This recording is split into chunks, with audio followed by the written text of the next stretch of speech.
In the box to my left, we have three pretty incredible watches. Two are new limited editions from the movie Dune, and one is a watch featured in the actual movie. Stay tuned to the end for that one. Welcome back to the Chisholm Hunter channel. My name is Harrison, as always. And before we start this video, I realized that 82% of you that watch these videos haven't yet subscribed to the channel. If you could do me a huge favor, hit that subscribe button before we start, I'd really appreciate it.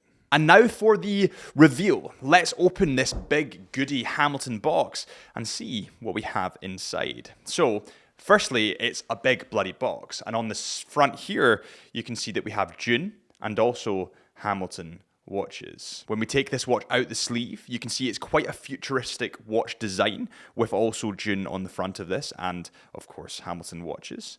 And click the two gold levers and open the watch.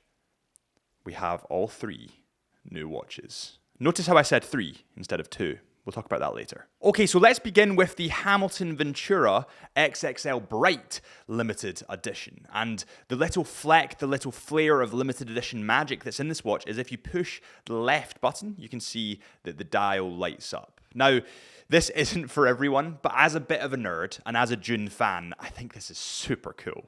The case diameter, according to our little toolkit that we have here, comes in at 46.6 mil in diameter. It also comes in at 11.8 mil in thickness, and this is partially due to the fact that it is a quartz model. So if you look at the second hand, you'll realize that it ticks and doesn't flow, meaning that it is a quartz model. The lug width comes in at 23.5 mil, and this watch is made from stainless steel, but has black PVD coating, and that makes this kind of a stealthy looking watch. And also, because it is quite a chunky model, it brings the case size down a little bit. I mean, if you look at society nowadays, people, myself included, when I gain a bit of weight, I wear a black t-shirt because it camouflages size a little comparatively to white or stainless steel. That kind of accentuates size. So it looks a little bit smaller than the size actually stays. Moving into the dial itself, which is probably, I'm not gonna lie guys, the most interesting, cool bit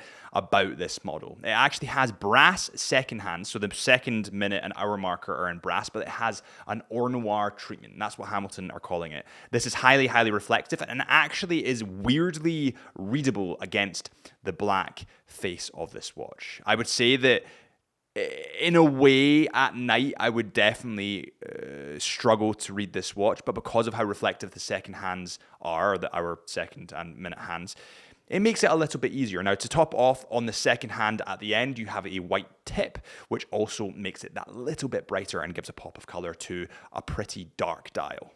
When we look at the hour markers on this watch, you can see that they are all in white, which contrasts pretty nicely with that black dial. Now, based on what number or what hour it is, it might be a longer white line or a shorter white line. Now, the futuristic design is carried through to the right-hand side of this watch, where you can see kind of an encroaching arrow pointing inwards to this watch that looks pretty damn cool, I have to say.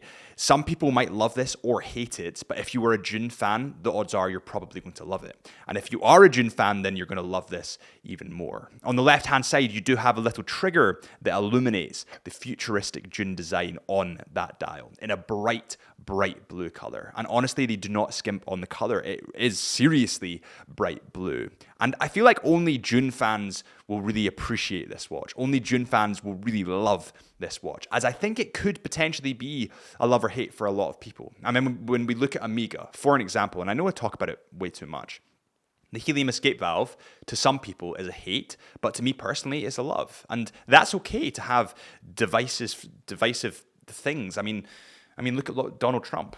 He still got voted into power.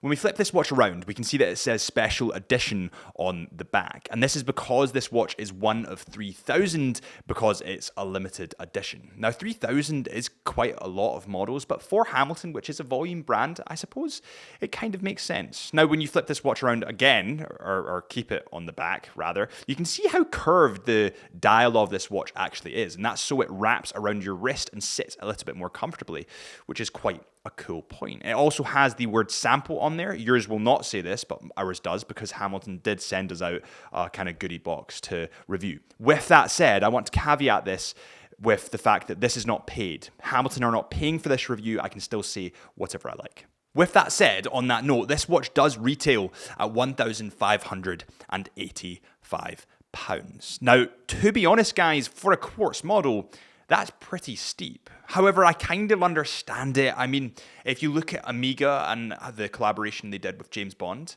they sold Seamasters with James Bond's logo and limited edition flex on there for about £2,000 to £3,000 over the price of an average Omega, even though they're technically the same thing. So you're not just paying for the watch, you're paying for the fact that it's never going to be in production again, and the fact that Dune 2 is probably going to live forever because it is a cinematic masterpiece. I'm a huge fan of the Dune movies. Next on the list, coming in at number 2, is the Hamilton Ventura. It's stuck in the box. There we go. It's the Hamilton Ventura Edge limited edition. This is the sexier model between the two, in my opinion, and it's also the more limited. This one only has 2,000 pieces instead of the previous version, which is 3,000. This model is the chunkier of the two. It comes in at 47.2 mil in diameter and about 13.7 mil in thickness. So there is a substantial difference between these two models, but the way that the case shape is kind of designed in this one makes it feel and look just a little bit smaller. The lug width comes in at about 23 millimeters, and this watch is also coated in black PVD. So underneath the PVD is stainless steel, which makes this watch still quite heavy, and on top of it is black PVD, giving that kind of darker, stealthy aesthetic. Now, the rubber strap in this watch, in my opinion, the kind of texture on it and the way that they've done it is actually better than the previous, just because there's more to it, so to speak.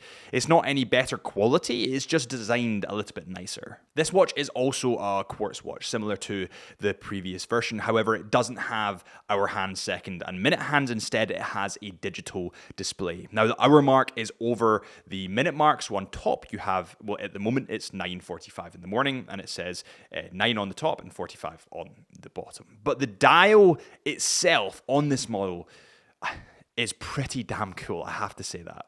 When you look at the dial itself, you can see the direct inspiration from the movie Dune. If you've seen the movie Dune, the odds are you've probably recognized this watch for what it is. And actually, it's probably the most similar to this watch that we've got at the front here, which I'll explain towards the end because it's pretty cool. Covering the dial itself is actually sapphire crystal glass with anti-reflective coating on the back and the front. Now, this doesn't have that anti-reflective coating, the one on the left of me. It just has sapphire crystal glass. Now, what I really like about this model is the specks of silver that they've used on the dial. It almost looks like pipes running through it. It gives it a really rustic, nice feel. Now, when we look at the crown, it also has crown guards, which is nice, protecting that crown, but it has a blue or a light blue kind of fleck throughout that crown, which gives it that Dune flair. Plus, the kind of pinnacle of this is when we press that button or the crown on the right-hand side,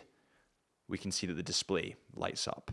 That is just awesome. This watch is resistant to 100 meters of water resistance, whereas on the previous variant, something that I forgot to mention, let's just press that light because it's awesome. It has a 50 meter water resistance. So there's clear upgrades between the XXL and this one that I'm reviewing at the moment.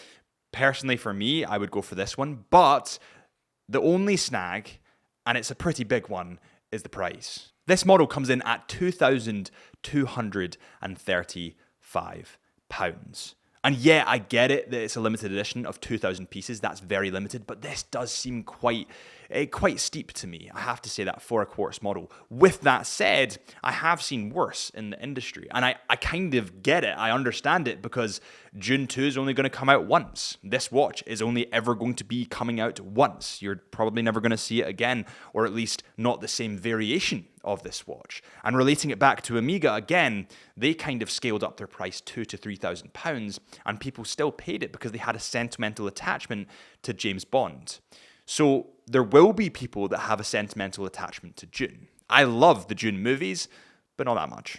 Before we move on to the super cool bit that's in the box at the moment that I've been teasing for the whole video, on the back of this watch, you can actually see the Dune planet. So you have like an etching in white of the Dune planet, and below that it says limited edition, limited edition. My words are just not coming out right today. Right, enough of my rant, let's get on to the fun bit. But before we do that, something very important I need to say is when you buy one of these watches, if you buy one of these watches, it doesn't actually come with this box. Instead, it comes with this box, which is actually still pretty damn cool. It looked quite futuristic, like a little egg, and you have the Dune gold running round the sides here, and also Dune X Hamilton on the front. It does look pretty damn cool. Okay, so this is the exciting bit. What I have in my hand right now is a replica of the prop that they created for the Dune movie. Now, interestingly enough, when you actually look at this watch, you can see tons of inspiration that has been drawn for these two models. As you can see in the actual replica watch, there's the blue circular line thing that actually runs through this model. And then you also see the kind of same patterns inspired and drawn in this model just here. Now, something to clarify and something that I want to go over with you is that the cheaper variant, the XXL, is actually brighter marginally than the more expensive one, which is interesting. Okay, listen, to summarize, if you've seen Dune and you enjoy Dune and you're a Dune fan, you'll get it. You'll love these watches. If you haven't seen Dune, then you probably won't really understand it and you probably won't really get it. I want to relate it back to Omega and James Bond again. People that haven't seen James Bond or aren't a fan of James Bond probably don't get the Omega Seamaster watches, but lots of people do, including myself. And on that note, thank you guys so much for watching. If you have enjoyed, please hit that subscribe button. This is the Chisholm Hunter channel, and I will see you guys real soon.